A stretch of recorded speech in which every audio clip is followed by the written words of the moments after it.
नमो तस्स भगवतो अरहतो सम्मा सम्बुद्धस्स। नमो तस्स भगवतो अरहतो सम्मा सम्बुद्धस्स। नमो तस्स भगवतो अरहतो सम्मा सम्बुद्धस्स। आज की इस धम्म सभा में जुड़े हमारे भिक्षुगण, मैं उनका हार्दिक वंदन करती हूँ। और इस सभा में उपस्थित हमारे प्रेसिडेंट सर, सभी उपासक जन, मैं सभी लोगों का हार्दिक अभिनंदन करते हुए आज की अपनी जो मेरी कई दिनों से कई धम्म सभाओं में ये मेरी जो कड़ी चल रही है, उसी को कंटिन्यू करते हुए आज उसी पर कोशिश करूंगी कि इसको थोड़ा सा समाप्त करूं। तो इसी कड़ी को आगे करते हुए मैं आज भगवान बुद्ध के ऊपर, बुद्ध किसको कहते हैं, who is Buddha, what is Buddha, उसी पर जैसा कि मैंने समझा है और जाना है, मैं उसके ऊपर अपनी बात को यहाँ पर रख रही हूँ। तो भगवान ने कहा है कि इस लोक में तीन चीजों का होना बहुत मुश्किल होता है, बहुत दुर्लभ होता है। कौन कौन सी वो तीन चीजें हैं? कि पहले कृतज्ञ होना, किसी के प्रति कृतज्ञ होना बहुत मुश्किल काम है, बहुत दुर्लभ लोगों के अंदर ये भावना उत्पन्न हो पाती है कि जो उनके साथ किसी ने कुछ किया है उसके प्रति वो कृतज्ञ हो। दूसरा है कल्याण मित्र का मिलना। हमारी पूरी लाइफ बीत जाती है लेकिन हम, हमारे सराउंडिंग जो लोग जुड़े हुए हैं हमसे, क्या वो हमारे कल्याण मित्र हैं? भगवान ने कहा है कि हर मनुष्य स्वार्थी है। तो क्या कोई हमारे कल्याण मित्र का मिलना बहुत दुर्लभ होता है। ऐसे मित्र को कल्याण मित्र जो अ, सिर्फ अपने स्वार्थ के लिए आपके साथ नहीं जुड़े हैं, बल्कि एक आपका कल्याण करने के लिए, इस संसार का कल्याण करने के लिए, प्राणी का कल्याण करने के लिए, ऐसे लोग कल्याण मित्र की श्रेणी में गिने जाते हैं। और सबसे बड़ी चीज है कि बुद्ध का इस संसार में उत्पन्न होना बहुत ही दुर्लभ दुर्लभ चीज होती है, दुर्लभ बात होती है। तो बुद्ध कौन होते हैं? हमारे मन में ये प्रश्न उठ सकता है कि हु इज बुद्धा, बुद्ध कौन है? तो ये प्रश्न अक्सर जो मतलब बुद्ध को पढ़ रहे हैं, रीड कर रहे हैं, उनके मन में तो वो तो अपनी क्यूरियोसिटी को पिंच कर सकते हैं पढ़ करके, लेकिन जो पृथक जन है, जो आम जन है, जो इस बात को नहीं जानते हैं, बुद्धिज्म के बारे में नहीं जानते हैं, तो उनके मन में ये सबसे पहले प्रश्न आता है कि बुद्ध कौन है। तो बुद्ध यहाँ पर जैसा कि पढ़ा है मैंने कि बुद्ध वह होते हैं, उस मनुष्य मात्र को बुद्ध कहते हैं कि जो इस संसार में निर्वाण को प्राप्त करके, बुद्धत्व को प्राप्त करके, धम्म का उपदेश करके, भ्रम के जाल को तोड़ करके, वासनाओं के मूल को, जो वासनाओं का मूल है उसको उखाड़ करके पाप के उद्गम को बंद कर देते हैं। तो ऐसे जो ऐसे प्राणी मात्र, ऐसे मनुष्य को जो इस संसार का कल्याण करने के लिए, जिन्होंने अपने मन में ये संकल्प ले रखा होता है, उनका जो ऐसा अधिष्ठान कर रखा होता है कि इस लोक का कल्याण करने के लिए, जैसा कि अभी कल्याण मित्र, लोगों के कल्याण मित्र बनके, लोगों के कल्याण के लिए, लोगों को दुखों से दूर करने के लिए, उनको उस ये जो दुखों की ओर ले जाने वाला मार्ग है, उस मार्ग से दूर करने के लिए, उनको रास्ता बताने के लिए, दुखों से दूर होने का रास्ता बताने के लिए जो बताते हैं, वे बुद्ध होते हैं। प्राणी मात्र को धम्मोपदेश करके जाति जरा मरण के चक्र से जो बाहर निकाल देते हैं, वे बुद्ध होते हैं। विवेकहीन, अन्यायपूर्ण, ये जो कामना लोलुप शरीर और मन से अधःपतित जो ये क्षणिक संसार है, इसमें धर्म का उपदेश करना बहुत कठिन होता है। क्योंकि आप किसी को कुछ अपनी बात समझाइए, अपनी कोई भी बात उसको, तो वो कहेगा अच्छा आप मेरे से ज्यादा ज्ञानी हो गए हैं, आप मुझसे ज्यादा ज्ञान रखते हैं क्या? पहला तो उसके मन में यही प्रश्न उठता है। फिर जब थोड़ा बहुत अगर उसके अंदर थोड़ा विवेक है तो तुलना करेगा कि अच्छा नहीं मैं कुछ गलत हूँ, तब फिर वो थोड़ा आपकी बात को ध्यान से सुनने की कोशिश करता है। उसके बाद जब उसको ध्यान से सुन लिया, फिर वो पहले तुलना करेगा कि क्या इससे मेरे मतलब जो मेरे हित हैं, या मैं कहूँ कि जो मेरे को लाभ जिस चीज से मिल रहा है, कहीं वो तो नहीं बाधित हो रहे हैं। पहले वो ये चीज का मनन करेगा, देखेगा इस चीज को। अगर उसको लगेगा नहीं, मेरे जो लाभ हैं, जो मुझे अब तक कुछ फैसिलिटीज मिल रही हैं, जिन लोगों के कारण, जिन लोगों के साथ, जिन कामों को करने की वजह से वो बाधित हो जाएंगी, तो फिर क्या फायदा ऐसे काम को करने से? ऐसे काम को छोड़ने से भी क्या फायदा है, जिससे मेरा जो हित हो रहा है, मुझे जो लाभ मिल रहे हैं, वो बंद हो जाए तो ऐसे मतलब कि जो हम इस तरीके की जो मानसिकता पृथक जन की है, जो आम मनुष्य की है, ऐसी धारणा से लोगों को निकाल के सत्य के मार्ग पे लाना, कुशल कर्मों की ओर अग्रसर करना, ये बहुत कठिन काम होता है। तो केवल अपनी महाकरुणा के कारण जो बुद्ध होते हैं, वे ही इस कठिनाई को पार कर पाते हैं। उनके अंदर ही ये क्षमता हो पाती है। जो बुद्धत्व प्राप्त कर लिए होते हैं, तो हर बुद्धत्व तो बहुत लोग प्राप्त कर सकते हैं, जो बोधिसत्व जो होते हैं, लेकिन बोधिसत्व बुद्ध होना अलग चीज होती है, और बोधिसत्व होना अलग चीज होती है। तो जो इस कठिनाई को जिन्होंने, जो अपनी महाकरुणा के कारण जो बुद्धत्व को प्राप्त करते हैं, वे इस कठिनाई पर विजय प्राप्त करते हैं और लोगों को मोल्ड कर पाते हैं, अपनी बातों को रख करके, धम्म का उपदेश करके। तो बुद्ध इस संसार के सभी प्राणियों के कल्याण मित्र होते हैं। क्लेशों का जो ये भारी बोझ, जिसके नीचे हम सब दबे होते हैं, अप्राणी मात्र सब, हर कोई दबा होता है, तो ऐसे लोगों को देखते ही, ऐसे मनुष्यों को देखते ही बुद्ध करुणा करके उसके बोझ को बांटने का काम करते हैं। बुद्ध इस संसार के ऐसे शास्त्रा और ऐसे गुरु होते हैं, जो कि मूढ़ मोहग्रस्त जो मनुष्य और जो अज्ञान के तिमिर में, पता नहीं कितने जन्मों जन्मों से उस तिमिर में जल रहे होते हैं, उसमें गुम हो रखे होते हैं, तो बुद्ध अपनी प्रज्ञा की किरणों के प्रकाश से उसको, उसके जीवन को प्रकाशमान कर देते हैं, और जो उसके अज्ञान के जो बादल होते हैं, उसको वो छांट देते हैं, और फिर उसको जो मार्ग दिखाई देता है, फिर वो शांति का मार्ग होता है। क्योंकि वे जो बुद्ध होते हैं, वे करुणा के महासागर होते हैं। जिस प्राणी ने ध्यान से, मन से भगवान बुद्ध के उपदेशों को ग्रहण किया होता है, उपदेशों को सुनता है, सुन करके जो जिसने चिंतन किया हो, मनन किया हो, उसको अपने जीवन में फॉलो करने का जो कोशिश करता है, तो ऐसे लोग जो होते हैं, भगवान के उपदेशों से फिर शांति पाकर के जीवन पर्यंत वे आनंदित होते रहते हैं।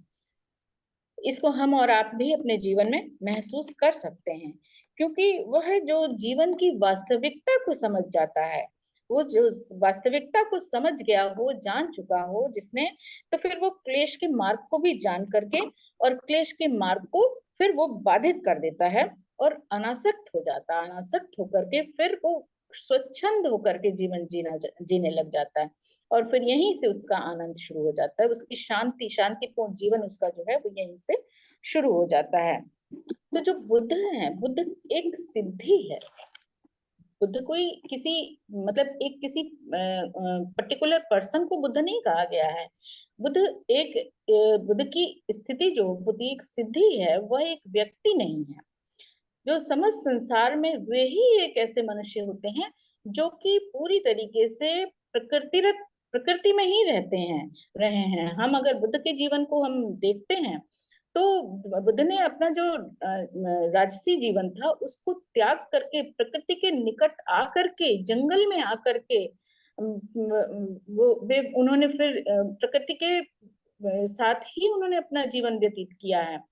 पेड़ के नीचे ही उन्होंने अपना जीवन पूरा व्यतीत किया है, पेड़ के नीचे ही उन्होंने ज्ञान प्राप्त किया है, और प्रकृति में रह करके जो अपनी करुणा है, उस करुणा के द्वारा प्रकृति के ही सभी लोगों को उन्होंने पोषित किया है। फिर बुद्धत्व प्राप्त करके जो बुद्ध हैं, बहुजन हिताय, बहुजन सुखाय और लोकानुकंपाय के लिए ही जीवन पर्यंत वे प्रयासरत रहते हैं। तो ऐसे ही जो लोग हैं, उनको बुद्ध कहा गया है। बुद्ध 5 उत्तम गुणों के कारण भी सभी लोकों में पूज्य होते हैं। केवल इसी लोक में नहीं बल्कि सभी लोकों में बुद्ध पूज्य होते हैं। उनके 5 जो गुण हैं, वे 5 गुण कौन से हैं? वे हैं कि सबसे पहला है कि श्रेष्ठ आचरण यानी श्रेष्ठ शील। शीलों में जो सबसे उत्तम शील हैं वे बुद्ध के शील हैं। श्रेष्ठ ज्ञान दर्शन उनका होता है। श्रेष्ठ प्रज्ञा होती है उनकी। निर्वाण के मार्ग का सुस्पष्ट जो उपदेश करने की योग्यता तथा लोगों से उपदेश के अनुसार आचरण करा लेने की सामर्थ्य किसमें होती है? वो बुद्ध में होती है। तो हम अगर बहुत सी ऐसी कथाओं को देखें, चाहे हम जातक कथाओं को देख लें, चाहे बुद्ध के जीवन के को हम देखें, तो हमें बहुत सी स्थानों पर ऐसी जो कोई नहीं कर सकता वो बुद्ध कर सकते हैं। चाहे फिर वो आप जो जब बुद्ध के ऊपर कुछ एलिगेशन लगाए जाते हैं और उनको उनके मार्ग को भी बाधित किया जाता है बहुत से लोगों के द्वारा, तो ये जो दुश्मन है ये केवल हमारे और आपके ही बीच में नहीं है, मार तो हर किसी के। बुद्ध जब कठिन तपस्यारत थे उस समय भी मार अपना ही प्रभाव उनके ऊपर हावी हो रखा था, हावी होने की कोशिश करता था और उनको अपने रास्ते से हटाने की कोशिश हमेशा करता रहता था। तो ये मार हमारे और आपके साथ भी हमेशा 24 घंटे रहता ही रहता है। जब भी हम इसको हम ऐसे भी देख सकते हैं कि जब कभी इसको मैं ऐसे फील करती हूँ कि जब कभी पढ़ने की मतलब हमारी इच्छा हो रही है कि हम धम्म का पाठ कर रहे हैं या फिर बुद्ध के उपदेशों का चिंतन मनन मेडिटेशन करने को, तो कोई ना कोई प्रॉब्लम उस समय क्रिएट हो जाएगी। कहीं आपके फैमिलियर कोई प्रॉब्लम हो गई, या कभी हुआ जैसे रात में है तो लाइट चली गई, या फिर कुछ ऐसा हुआ कि आपका मन ही नहीं करने लगेगा, तो आपको नींद आने लग जाएगी। तो ये क्या है? ये सब मार के ही प्रभाव है। जो ये इसी तरीके की चीजें भगवान के साथ भी ऐसे होती रहती थी। मार बहुत हावी होने की कोशिश करता था तो भगवान कहते थे कि मार मैंने तुझे जान लिया है, अब तू मेरे मार्ग में बाधा उत्पन्न नहीं कर सकता है। तो जब इन चीजों से हम अपने आप को दूर करने की कोशिश कर पाते हैं तो फिर हम अपने जो हमारा मार्ग है उस पर हम बिना बाधा के आगे चल पाते हैं। तो जो ये इस जो 5 उत्तम गुण हैं इन्हीं के कारण बुद्ध जो है सारे लोगों में पूज्य होते हैं, पूज्य हैं। बुद्ध की प्रज्ञा जो है वो 2 अतियों से परे है। ना तो वो बहुत ज्यादा, भगवान ने कहा है कि मध्यम मार्ग का जो उपदेश दिया है कि ना तो अपने आप को बहुत ज्यादा क्लेश में रखो और ना ही बहुत ज्यादा आराम में रखो। तो जो मध्यम मार्ग उन्होंने दिया है, मध्यम जो बुद्ध की प्रज्ञा है वो 2 अतियों से परे होकर के मध्यम मार्ग पर ही स्थित है। इसीलिए चूंकि मध्यम मार्ग पर स्थित है, इसलिए ये हमेशा जन के कल्याण के लिए होती हैं। जो ये प्रज्ञा है जन का कल्याण करने के लिए है। जिस प्रकार शांत समुद्र में आकाश के सभी तारे प्रतिबिंबित होते हैं, उसी प्रकार से भगवान बुद्ध की प्रज्ञा के समुद्र में सभी लोगों के हृदय की जो भावनाएं होती हैं वो जैसी होती हैं वैसी की वैसी ही वहां पर प्रकट हो जाती हैं। इसीलिए बुद्ध को सर्वज्ञ कहते हैं। और इसीलिए जो भगवान बुद्ध हैं उनके सामने जो भी आता था तो भगवान की प्रज्ञा चक्षु से वो जान जाते थे इस चीज को कि इसके मन में क्या चल रहा है, इसके भीतर क्या है, कैसा क्लेश है, इसके अंदर इसकी भावना क्या है, ये शुद्ध मन से है या कि इसको इस समय हम मतलब इसको धर्मोपदेश करने की आवश्यकता है कि नहीं है। इस समय जो भी मैं उपदेश करूंगा क्या ये उसको ग्रहण कर पाएगा? तो बुद्ध इस चीज को जान लेते थे। तभी जब बहुत ज्यादा भीड़ भी होती थी तो जब वो देखते थे कि परिसर में कितने लोग हैं जो कि धम्म के उपदेश को ग्रहण करने हेतु आए हैं या फिर ऐसे ही यूं ही इस भीड़ का हिस्सा बनने के लिए आए हैं, तो जब जान लेते थे कि परिषद शुद्ध है और लोग जो भी मैं कहूंगा उसको ग्रहण करेंगे, तभी वो फिर अपनी देशना वहां पर शुरू करते थे। तो बुद्ध अपने सामने उपस्थित जनमानस को की जो मन स्थिति को अपनी प्रज्ञा चक्षुओं से जान करके फिर उसको उपदेशित करते थे। उसी के अनुसार उसकी कैसी उसको ग्रहण करने की उसकी क्या क्षमता है उसके अनुसार उसको उपदेशित करते थे। तो जब कभी व्याधि के समय वे दवा देने वाले भेषज गुरु बनकर के उपदेशित करते थे, तो वहीं पर युद्ध के समय वे सद्धर्म का उपदेश देकर के संकट से बचाने का काम करते थे। फिर संसार को स्थिर नित्य मानने वाले जो होते थे, जो इस संसार में मोस्टली लोग इस तरीके के हैं कि जो इस संसार को नित्य मानते हैं, स्थिर मानते हैं, तो ऐसे लोगों को अनित्यता का सिद्धांत सिखाते थे भगवान, सिखाते हैं। अहंकार और अभिमानी लोगों को अनात्म का विचार समझाते हैं। जो लोग सांसारिक सुखों के जाल में फंसे हुए हैं, उनको वे संसार के दुखमय रूप, उसकी निस्सारता का दिग्दर्शन कराते हैं। तो बुद्ध इस तरीके से इस संसार में कितनी कितनी तरह के लोग हैं, कितनी कितनी जितनी तरह के लोग हैं, इतनी उतनी ही तरह की उनकी मानसिक क्षमताएं हैं, उतनी ही उनकी डिफरेंट डिफरेंट विचार हैं, उनको ग्रहण करने की क्षमता उतनी ही डिफरेंट डिफरेंट है लोगों की। तो उस सबको, इस पूरे लोक को अपनी धर्मोपदेश के अनुसार चलाने का, अपने धर्म को स्वीकार करवा लेने की जो क्षमता है, वो बुद्ध में ही होती है, बुद्ध में ही है।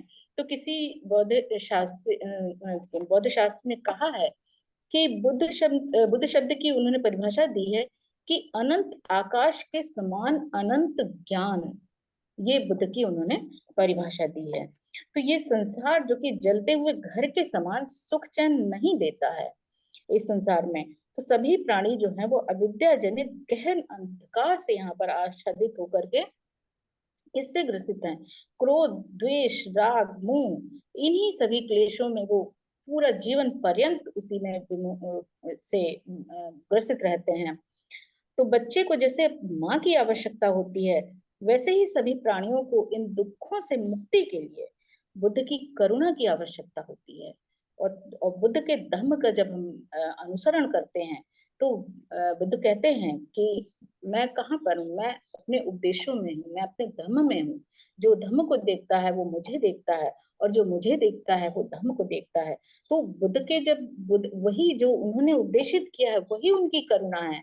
उनकी करुणा को हम किस तरीके से प्राप्त कर सकते हैं, उसको अनुभव करके, उनके अनुसार जो उन्होंने भावना बताई, उस भावना को अपने अंदर उत्पन्न करके उनकी करुणा का हम लाभ ले सकते हैं। तो बुद्ध के धम्म की अगर हमको अपने क्लेशों से, दुखों से, इस जलते हुए संसार से अगर हम मुक्ति चाहते हैं, तो इस बुद्ध की करुणा की शरण हमको लेनी होगी।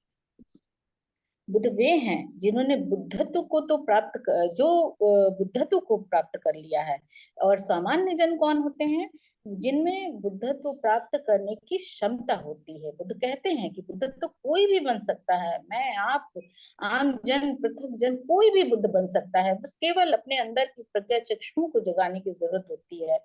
जो हम बुद्धत्व हम सबके अंदर विराजमान है, हम सबके अंदर है। भगवान ने कहा है कि इस जो ये हमारे 5 हाथ का शरीर है, यही तो लोक है। इसको जानने की जरूरत है, इसको देखने की जरूरत है। तो बुद्धत्व प्राप्ति की क्षमता सामान्य जन में है, और जो बुद्धत्व को प्राप्त कर लेते हैं वे बुद्ध हैं। दोनों में केवल इतना ही अंतर बताया है भगवान ने।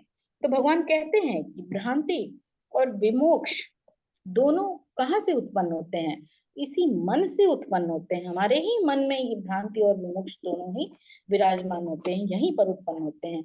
सारा का सारा जो दृश्य, प्रपंच और सृष्टि सृष्टि मनोगत मन के व्यापारों के ही कारण होते हैं। मानो मन की चंचलता और उसके व्यापारों की कोई सीमा नहीं होती है। मन इतना चंचल होता है, इतना चंचल होता है कि क्षण भर भी किसी एक बिंदु पर स्थिर नहीं रह सकता है। इसको कंट्रोल करना मतलब पूरे संसार को जीत लेना है। तो जिसने अपने मन को कंट्रोल कर लिया वही बुद्ध होते हैं। मानो मन की चंचलता और उसके व्यापारों की कोई सीमा नहीं है। उसी तरीके से जो हमारा उसी के अनुसार जब हम उसको जीत लेते हैं, तो भगवान ने कहा है कि जो ये इस संसार की रचना हम कौन करता है, ये हमारा जो मन है, यही इस संसार की रचना करता है। मलिन मन से मलिन संसार, जैसे हमारे विचार होते हैं वैसा ही संसार निर्मित होता है। अगर हमारे जो भावनाग्रस्त अकुशल विचारों वाला मन है, तो उससे ये जो हमारे आसपास का वातावरण होगा, वो भी कहीं ना कहीं अकुशल ही होगा, और मलिन संसार की ही रचना उससे होगी। और वहीं जब हम निर्मल मन से जब हमारा मन निर्मल होता है, तो हमारे आसपास का जो वातावरण होगा वो भी निर्मल होता है। तो वही धम्मपद में भी की पहली गाथा में भगवान ने कहा है कि मनु धम्मा मनु सेठ्या मनोमया, यानी कि सभी वस्तुएं जो हैं वो इसी मन से ही उत्पन्न होती हैं, इसी के द्वारा नियंत्रित और शासित होती हैं, सभी मन के ही द्वारा निर्मित होती हैं। तो भगवान बुद्ध अपने उपासकों को, भिक्षुओं को, जो अतियां हैं, जो जिनसे हमारा मन विचलित होता है और जो कहीं ना कहीं हमें कहीं ना कहीं बल्कि उन्हीं के द्वारा हम अकुशल विचार हमारे मन में आते हैं, अकुशल कर्म, जिसकी वजह से होते हैं। तो भगवान इन 10 अतियों से बचने की सलाह हमको उपदेश देते हैं। ये हैं, उनमें से 3 हैं कि जो कि काया के द्वारा की जाती हैं, जो है हत्या, चोरी और जो सेंसुअल मिसकंडक्ट है। तो इन 3 अतियां जो कि हमारी काया के द्वारा की जाती हैं, और जो 4 रिविल्स हैं जो कि वाणी से की जाती हैं, झूठ बोलना, बकवास करना और कठोर वचन बोलना, चुगली करना। तो ये जो वाणी से की जाती हैं, और 3 एविल्स जो हैं वो जो कि मन के द्वारा हैं, जिनमें से पहला है कायरता, जो हमारे मन में ही रहती है, बुरी भावना रखना और मिथ्या भावना रखना। तो ये 3 जब हम ये जो 10 एविल्स हैं, इनसे जब हम अपने मन को बचा के रखते हैं, तो कहीं ना कहीं फिर हमारा जो व्यवहार है, हमारे जो विचार हैं, हमारे जो कर्म हैं, वो कुशल दिशा की ओर अग्रसर होने लगते हैं। तो अपने ज्ञान, समझ और प्रज्ञा के डेवलपमेंट तथा एक शांत जीवन के लिए एक बुद्धिस्ट को इन 10 अतियों से, ये 10 प्रकार की जो एविल डीड्स हैं, इनसे हमेशा अपने आप को बचाकर रखना चाहिए। बुद्ध कहते हैं कि अगर कोई गलत काम करता है, कोई गलत काम कर रहा है या फिर करता आया है, मतलब उसकी जो डीड्स हैं वो हमेशा गलत ही रही हैं, तो यदि ऐसे मनुष्य को भी अपनी गलती का एहसास हो जाए कि वह जो कर रहा है और जो करता आया है वह धर्मानुकूल नहीं है, धर्मानुकूल नहीं है, अकुशल है, और सर्व समाज के हित में नहीं है, वो अगर वो ऐसा जान करके उन गलत कामों को, उन गलत आचरणों को त्याग करके नोबेल पथ का अनुसरण करने लगता है, तो ऐसा मनुष्य भी निर्वाण को प्राप्त कर सकता है।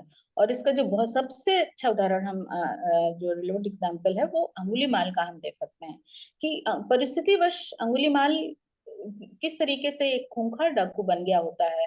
और जब वो अपनी जो लास्ट, जो उसने कमिटमेंट कर रखा होता है, उसमें जो लास्ट हत्या वो करने जा रहा होता है, उस समय भगवान ने देखा कि इसके, अपने प्रज्ञा चक्षुओं से देखा कि इसके अंदर भी ये कोई गलत, ऐसा गलत इंसान नहीं था, इसके अंदर भी बस केवल जिसके जो क्लाउडनेस है उसको हटाने की जरूरत है। फिर भगवान जाते हैं उसको, और इस कहानी को तो हम सभी लोग जानते हैं। और उसके बाद फिर वो किस तरीके से जब धम्मपद पे चल करके अरहत्व को प्राप्त कर जाता है। तो ये इस तरीके के बहुत से एग्जाम्पल हैं, तो भगवान तो कल्याण मित्र हैं, अपने प्रज्ञा चक्षु से देख करके किसका कल्याण हो सकता है वो सभी का कल्याण करने की कोशिश करते हैं। बस केवल हमको अपने अंदर इस भावना को जागृत करने की कोशिश करनी होगी कि हम किस तरीके से, क्या हम अपने आप को उस पद पर ले जाने की, पहले तो हमको अपनी ये योग्यता की भी पहचान करनी होगी, क्या हमारे अंदर योग्यता है, और वो तो डेवलप की जा सकती है और हर कोई कर सकता है। तो बुद्धिस्ट एथिक्स जो है, समय के साथ परिवर्तित होने वाले जो सोशल कस्टम्स हैं उनके ऊपर बेस्ड ना होकर के नेचर के जो अनचेंजिंग लॉज हैं उनके ऊपर बेस्ड होते हैं, जो कभी भी परिवर्तित नहीं होते हैं, क्योंकि जो सत्य है वो कभी भी परिवर्तित नहीं होता। वो चाहे इस कल्प में हो, हजारों हजार कल्पों के बाद भी सत्य हमेशा ऐसा ही रहेगा। तो इस जो बुद्धिस्ट रूल्स हैं वो उसके ऊपर आधारित होते हैं। तो ये जो कभी ना परिवर्तित होने वाले कर्म के सिद्धांत, हेतु प्रत्यय के सिद्धांत हैं, उनके ऊपर बेस्ड होते हैं।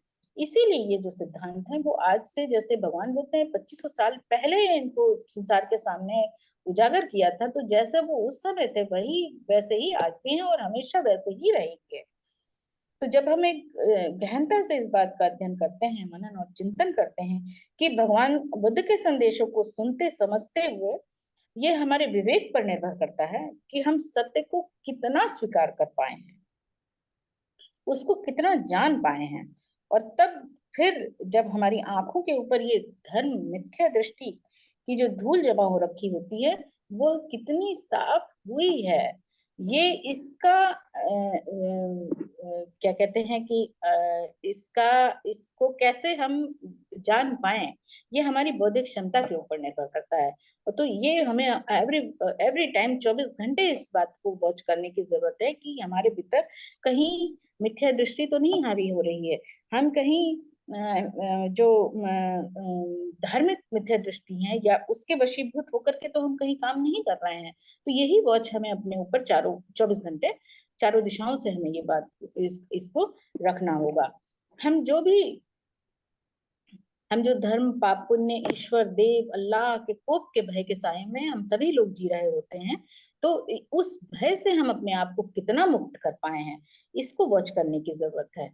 कहीं ना कहीं हम जो बुद्धिस्ट लोग भी हैं, जो वास्तविक रूप से भगवान के मतलब जो कहते हैं कि हम बौद्धिस्ट हैं, भगवान बुद्ध की पूजा कर रहे हैं या बौद्ध धर्म को का पालन कर रहे हैं, तो कहीं ना कहीं उनके मन में भी इस चीज को अगर आप वॉच करिए तो वो अगर उन्होंने किसी दिन भगवान बुद्ध के सामने अगरबत्ती नहीं जलाई है, उनके सामने पूजा नहीं की, या फिर कहते मतलब उनकी मूर्ति के सामने आ करके, या हम कहें कि जहां पर जो प्लेस हम एक जहां स्टैचू रखते हैं, जहां उसको जो एक मंदिर परिसर का फॉर्म देते हैं, वहां पर जा करके अगर बाई चांस कोई मतलब किसी ने स्लीपर्स पहन रखे हों, या फिर कुछ लोगों के ये है कि नहाए नहीं है, या इस मतलब जो कुछ भी हम कहते हैं पवित्र जो अपने मन में हमने भावना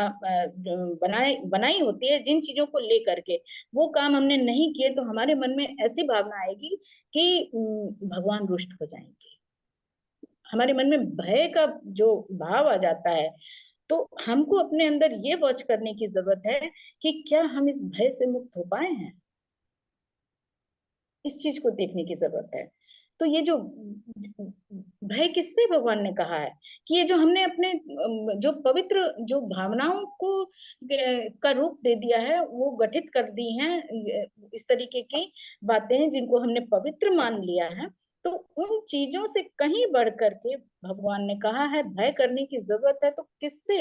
जो हमारे मन में विकार हैं, लोभ मोह, ये जो हमारे अंदर अविद्या है, जो इन चीजों से भय करने की जरूरत है कि ये चीजें हमारे अंदर हावी ना होने पाए, ये चीजों के वशीभूत हम ना होने पाए। तो इससे भय खाने की उन्होंने कही है और इन्हीं चीजों को उन्होंने पाप कहा है। अपनी अविद्या के कारण जिन अकुशल कर्मों को हम करते चले जाते हैं, और जो अविद्या के कारण जिन अकुशल कर्मों को हम नित्य कर्म मान करके उनको हमें करते रहते हैं, तो हम उन कर्मों को हम कितना रोक पाए हैं। मतलब हम अविद्या के कारण जो काम जो अकुशल कर्मों को भी हम कुशल कर्म मान बैठे थे, तो क्या हम कुशल और अकुशल कर्मों में भेद कर पाए हैं? तो उन और भेद करके हम उनको कितना स्वयं से करने से बच पाए हैं, इस चीज को वॉच करने की जरूरत है। और उनको करना हमने बंद कर दिया है, ये हमको देखने की जरूरत है। मन की जो भी सभी धारणाएं हैं जिनको कि हम अभी तक अटल सत्य मान करके अपने जो हमारा मन है उसमें हमने एक चट्टान की तरह, मतलब जैसे पत्थर अटल, एक पहाड़ पर्वत जो है वो अपनी दिशा अपनी जगह से कहीं हिल नहीं सकता है, तो इस तरीके से चट्टान की तरह हमने ऐसी बातों को अपने मन में अटल सत्य की तरह बसा करके रखा था। तो ऐसी सभी मिथ्या धारणाओं को क्या हम अपने मन से वॉश आउट कर पाए हैं, ये वॉच करने की हमको जरूरत है। आत्मा परमात्मा नित्यता की न मिटने वाली ये जो छवि है, इस छवि को अनित्यता और अनात्म के सिद्धांत से तुलना करके क्या हम उसको धूमिल कर पाए हैं, उस छवि को मिटा पाए हैं, अनित्यता के सिद्धांत को हम कितना ग्रहित कर पाए हैं, और अनात्म को क्या हम स्वीकार कर पाए हैं, ये हमको देखने की जरूरत है। वास्तविक रूप से इसी को पूजा कहा है भगवान ने, क्योंकि पूजा का अर्थ ही पूरी जानकारी है। तो अपने ही भीतर बैठा हुआ जो हमारे मन में ये शत्रु है, जो क्या हम उसको पहचान पर पाए, उसको पहचान सके हैं, और अपने भीतर बैठे हुए जो एविल्स डीड्स हैं हमारे मन में, क्या उन डीड्स के ऊपर हम विजय पा पाए हैं, कर पाए हैं उनको। तो 24 आवर्स जो हम शीलों की, अपने शीलों की जो हम, क्या हम रक्षा कर पाते हैं? क्या अष्टांगिक मार्ग की तरफ जाने के लिए हमने अपने आप को संकल्पित करा है? और करने के बाद हम उस पर कितना चल पाते हैं?